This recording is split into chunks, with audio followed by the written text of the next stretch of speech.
Oh yeah, today I'll be giving you some tips to help you navigate Not Scary Farm, and we're gonna be trying some foods on the dining plan. It's showtime! I'm only getting started.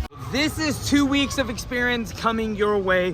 One thing that I have noticed is that there are two distinct different people coming here. As soon as the gates open, they're the ones that are wanting to experience the mazes first and they rush there. And then there's the ones that want to do the rides first. So first you have to distinguish which one are you. Do you want to come here and get the rides done first? Or are you one of the ones that are here for the haunt season and you want to get scared? Now, if you look right here, as the haunt season progresses, you're going to see prices are getting a lot more expensive.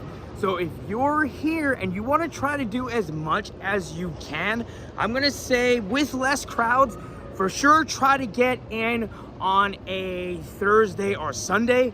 But if you're not able to come on a Thursday or Sunday, another good time to come, if you're coming on a Friday or Saturday, try to get here at Rope Drop. If you can get here at Rope Drop on a Friday or Saturday, man, I'm telling you, you're gonna have a better opportunity than if you're coming an hour, maybe 2 hours later. But this is only if you can do that. Now, this past week on Thursday and Sunday, we really didn't see that long of wait times for any of the old mazes. I believe Mary on Thursday and Sunday I saw top off maybe at 45 minutes. Same thing with the zoo. So Thursday and Sunday is going to be your best options. Friday and Saturday, I mean, this past Saturday we saw mazes popping off at 75 minutes. One hit 90 minutes, and that was the front maze Mary. So be warned, if you are coming here, if you do have a little extra cash, those fast lanes were 5 minutes on Friday and Saturday, dude. It didn't matter from opening to close, 5 minutes every time. So if you do have the extra money and you want to pump those out, go ahead and get that. Remember, the fast lane also works for the rides also. But one thing we did notice on Saturday, we did go to the Angel game on Saturday, left the 7th inning, got here roughly around 8:30. The front mazes, Widows and 8 Fingers 9, those two specifically, they were roughly around 5-10 minutes, like around 9:30. So I'm seeing those two mazes, they don't really have that long of a wait. We did see later in the night, roughly around 11:30, those mazes were going for about 15 minutes. So my tip for you, if you're trying to do everything in a night, if you want to do the mazes and you want to do the rides and catch them shows, your best bet, if you can get those days off, is to go on a Thursday or Sunday. Now, if you cannot get those days off and you have to go a Friday or Saturday, don't worry. As long as you can get here at Rope Drop and be in line, you shouldn't have a problem doing what you need to do. You just need to figure out, are you here for the rides first or are you here for the mazes? Now, next tip, I'm gonna show you about 4 different routes that you can take if you are going on mazes or if you are going on rides. Also, don't forget the bag policy because they will check. Don't forget the code of conduct. And if you are under the age of 15, you will be stopped and you do need a chaperone. Now, Route 1, 2, and 3 are gonna take place here in Ghost Town. Let's start with Route 1. When you make your way to Ghost Town, there's gonna be 3 paths. There's gonna be a path to your right, or there's gonna be 2 separate paths to your left. We're gonna take the first path to our left.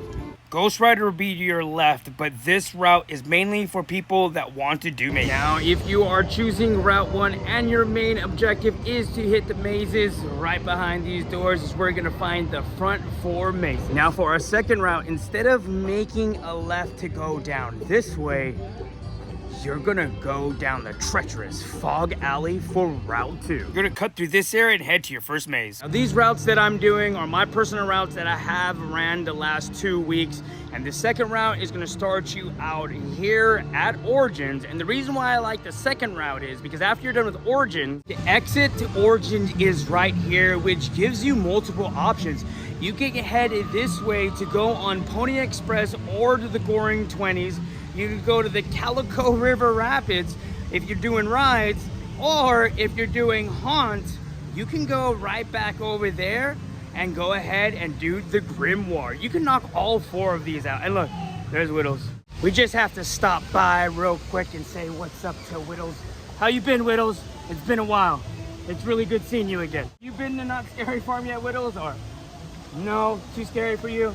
Good seeing you again, Whittles. Have a good day. Very good seeing you. Now, Route 3 is what I call the central hub, and you will see why. Now, instead of going down this way to take Route 1 or 2, you're gonna split off and go right. If you make it here in time for a rope drop, they're about to stop you around this area. This route is good if you want to go on rides or... And this is why I call Route 3 the central hub, because when you get to this point, you can head off that way if you're looking to go to Forsaken Lake, or you can carry it on forward. Now, if you're going on rides, you can hang a right, and you have the log ride and Calico Mine ride. And right around the bend, you have Cinema Slasher if you are here to do the mazes first. But right behind that, dude, you have Accelerator and Supreme Scream. And right in front of us, where those little gates are, that's where the entrance to Mesmere is. If you're at the hub and you decided not to make a right, but you decided to continue going straight, you come upon your other crossroads. Now, if you go right into the boardwalk area, you're gonna hit Carnival, and then you'll end up exactly where I showed you where Mesmere and those rides are. But if you hang left over here, you'll be able to make your way through the Goring 20s, go on the Wheeler or Dealer, and right over there is gonna be room 13. And now we're on to Route 4. Yes, there is a 5th route where you can go through the Gauntlet, but you only have the maze and the Gauntlet. Nothing against the Gauntlet. We do love the Gauntlet, but I think that's one of the weakest routes. And the reason why I'm saying the 5th route is the weakest route is for the people that are here trying to optimize their time to try to get as many mazes and rides in for one single night. For those people out there that cannot afford a fast lane and that are only coming to Scary Farm for one night. I feel the other routes, they dump you in areas where a lot more action is compared to the 5th route. But here on the 4th route, you're gonna go ahead and wanna make a right when you get to the entrance and go down this corridor. Then you're gonna be presented with an option to either go right or left to enter Forsaken. I will say, if you're looking for a lot of scare actors interacting with you as soon as the rope drops, go ahead and go left. I noticed that a lot of them push this way rather than the right side. For all those people that their ride is their main objective, you're gonna have Silver Bullet immediately to your left. Carry on Route 3, you're gonna wanna go through Forsaken Lake. Now that we're here at the end of Route 3, you have a plethora of options here if you are wanting to go on a lot of rides. I mean, here when we do go take this route and we go here, dude, you can hit every single one of these rides up within like the first 20 minutes. And then from here, you can go down to the right to hit up some mazes or more rides to Carnival, or you can go down this way if you do want to go through the Gauntlet.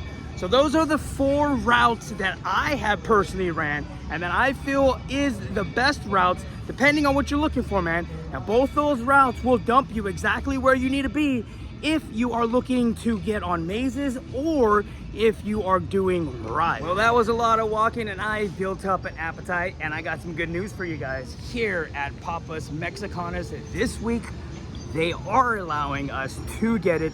They let us know last week, whoever did notify us about not being able to use it on the dining plan was incorrect. You can use it on the dining plan, and today we're going to try those steak fries. Now remember, this is no shade toward the workers at all, no disrespect toward the workers whatsoever. These steak fries, they look pretty good. Look how big those French fries are. And you got the carne asada with some crispy onions and whatever that sauce is. Now, I really did like the steak fries. The steak fries were nice and crispy on the outside with that perfect center. The only thing I will say, the carne asada is the exact same carne asada that you can get with the carne asada fries, and the sauce itself is Renesso sauce. This was good and I did like it. Would I get this again? Probably. The only issue I'm gonna say, if you have the dining plan or if you don't have the dining plan, you're gonna pay $14.99 out of pocket for this. Now, the carne asada fries come with smaller fries, but you're gonna get shredded cheese, a guacamole, and sour cream on top of the carne asada. On this one, you just have the Renesso sauce and onion crispers on top to complement the dish. I mean, the steak fries I like. You can see here, this is gonna be the difference in the fry sizes. The one to the right is gonna be the regular carne asada fries, while the one on the left is gonna be your steak fries. For taste on the steak fries, I'm gonna go ahead and give it a 5 out of 10, and for fair value at $14.99 before taxes, if you are paying out of pocket. If you are a pass holder and you have the dining plan, for sure get it. But if you are paying out of pocket, I'm gonna give it a 5 of fair value. It's pretty high. I'd actually, if I'm spending $14.99, I'm gonna go ahead and get the carne asada fries. I don't think the steak fries warrant me picking this over the carne asada fries. On to our second dining plan item for the day, and since we're already here in Fiesta Village, let's head to Casa California, where we're gonna snag the new seasonal protein, the Al Pastor Negro, which is marinated pork in an ancho and mulatto pepper sauce. Now remember, if you see this insignia next to any of these food items, it is available on any of the dining plans, but if you're paying for out of pocket, it's gonna be $17.99 plus tax. Now, if you are here trying the Al Pastor Negro either out of pocket or on the dining plan, you have two options. You can get it in the burrito or you can get it in the bowl. One thing I always appreciated about the burritos at Casa California is how big these suckers are. I really did like it. Now, it was a little bit of spiciness. You did get a lot of bitter herbs in there. Meat was tender, and I did get a little hint of smokiness to that meat. I'm gonna give it a 6 out of 10. Now, if you're paying for out of pocket, I'm gonna give fair value a 4 out of 5. And if you do have the dining plan, I would get the Al Pastor Negro again. Now, that's gonna be it for the dining plans for this week. But one thing I did want to say, on Sunday, it was Father's Sunday, and Brody and I did come to this funnel cake location next to the log ride, and we grabbed the pumpkin patch cheesecake funnel cake, bro, and that thing was absolutely delicious. Now, yes, it is on the high end of $17.49, but on taste, dude, I'm gonna give that like a high 7. It's a 7 out of 10. But for fair value, I mean, you're looking at like 20 bucks. It's still a 5 out of 5. But in all honesty, I'm gonna grab this one again. I'd pay it for that funnel cake. I did like that. If you try this funnel cake, go ahead and comment down below and let me know what you guys thought about that one. Next week, I'll come to Knott's Berry Farm on Monday and Tuesday and put both of those videos together to finish out our dining plan, because I really want to come back to Strictly on a Stick because they have some crispy frog legs that you can try. And we definitely will be back Knott's Scary Farm. Have some things coming this week, like we're gonna do a 3 Nights of Terror. Nothing but me scaring my mom and us getting scared through the scare zone. And there's some remaining bakery goods left to try, so we'll make some shorts trying those out during Scary Farm. So forget about it. And this week we also will be buying a boo necklace for all you scaredy cats out there. No disrespect, I was scared at once too. We all have to start somewhere. Just remember that. I mean, you overcame your fear. Even if you are in here with a boo necklace, you made it inside. Most people don't.